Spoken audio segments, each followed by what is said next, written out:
Hiya, welcome back to the channel. This is Astro Pics. I'm Jim Owen and I've got a new little gadget to show you. It's been very busy for deliveries this week in the household. I might not have been able to hide the 115 I took delivery of, but I could definitely try and hide this one. But anyway, let's get unboxing this and I'll show you what I've got.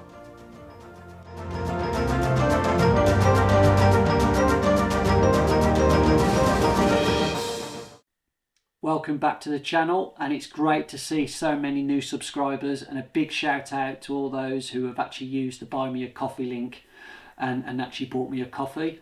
The funds have gone towards some of this, so thank you very much, and it helps me bring more content to you guys and share some of my imaging runs, etc.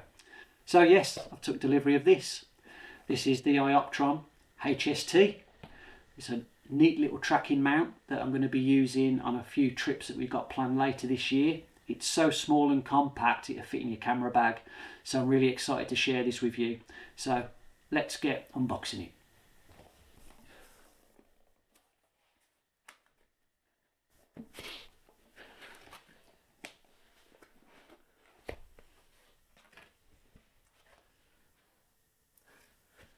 So in the box you get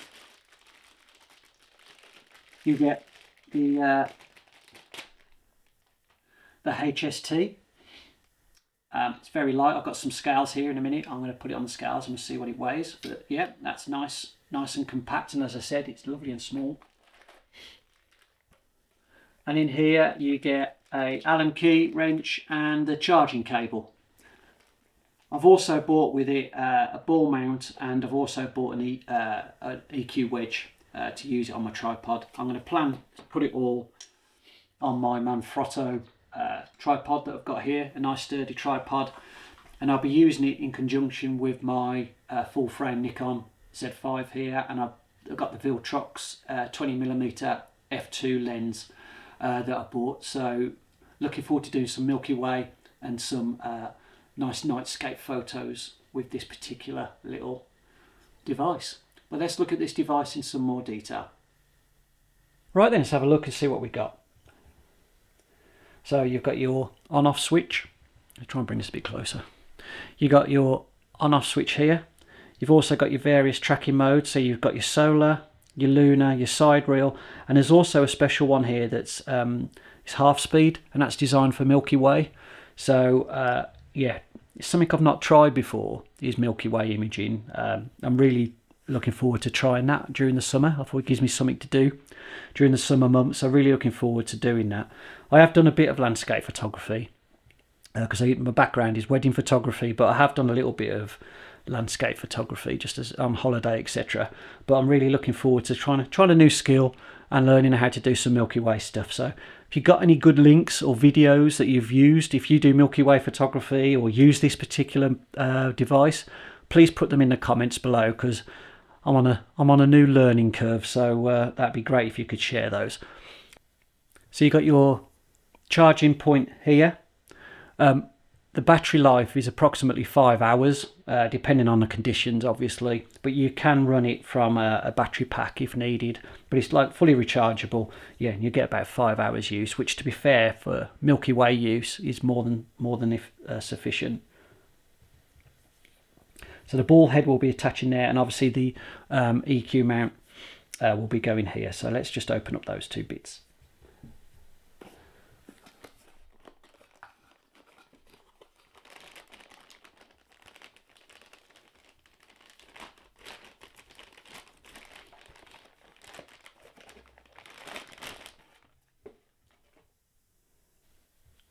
So just checking the fitting there, that should fit fine onto my Manfrotto tripod. So again, a nice EQ mount here that be used for that, EQ wedge, sorry. Nice polar alignment bolts and altitude adjustment, so that will sit nicely on there. And then finally, we got the ball head here. So once this is polar aligned, this will help me really point the mount in the camera, sorry, in the direction of what I want to take images of, be it nightscape, Milky Way, etc., etc. So let's examine this from a photographer's point of view. yeah, that's nice and smooth, and the lock holds it in position well. And it's got a nice little Dove Vixen Arca Swiss attachment there, which is great because I've got some Arca Swiss attachments for my camera as well, so that'd be multi-use, which would be really handy. So let's get this on the scales and have a look and see what it weighs, shall we? Right, let's see what this weighs. Let's just start off with the head.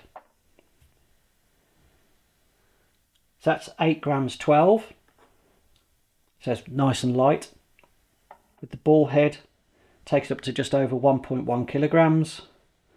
And then if we add the EQ, so in total that's just under 1.6 kilograms. So as a little head, that's, you know, more than capable to be a nice travel companion and fit in your suitcase easily, in your onboard luggage. The camera is just under 9 grams with the lens. So all in all, it's a very, very lightweight setup. So combined, just put that on there. Combined, it's just under 2.5 kilograms. So you've got a really lightweight setup there, more than enough room in your hand luggage to take that on holiday with you. So it's a really good option. Now, I didn't buy the polar scope with it. You can buy a polar scope, but for those of you who follow my channel, there is a really good video on daytime polar alignment. So what I was going to basically do was use this phone adapter, simply attach it to the ball head, have my phone on here, and I'll polar align it that way. One, it saves me some money, and two, it's a little bit, I find it, you can do it in the daytime as well. So if you're looking for somewhere to set up and you go out there before it gets dark and you want to get a nice position and get an idea of your framing, etc., you can do that polar alignment routine in the daytime. And for the kind of images that I'm going to be taking, you don't need to have precise polar alignment. It's going to be that wide field. The star trailing is going to be, if any at all, is going to be not even noticeable. So, but anyway, we're going to see how that goes. Obviously, if later date I may have to buy one, but I'm going to definitely try that initially. And that was just a few pounds off Amazon. I'll put a link in the description for all this. So that's what it looks like all set up. So it's connected absolutely perfectly to my Manfrotto tripod. Got the HST here. Got the ball head here, and obviously my camera's attached with that Arca Swiss attachment there. And there's loads and loads of it's so smooth that it doesn't move, which is nice, because I've had a star tracker in the past that I used with a telescope, and it just felt a little bit flimsy when you moved. This doesn't seem to be moving at all, and obviously this is using the latest Harmonic drive technology, so it's supposed to be whisper quiet. It is charged a little bit, so I've turned it on, and that's on currently just on standard star side reel, and it is tracking, and it is so quiet, so you won't be disturbing any nature or anything while you're out and about imaging. Can't wait to start using this. So if you're keen to see how I get on with this and how my journey goes in this new part of the hobby, please drop a like and subscribe. I'd really appreciate it. And like I said at the start, if there's any videos that you've watched that helped you get going on the Milky Way journey, please share them in the comments, because I'd love to watch them and start doing some note taking before I go out in the field. Anyway, thank you for watching. I'll catch you all on the next video soon. Got something really exciting to share with you.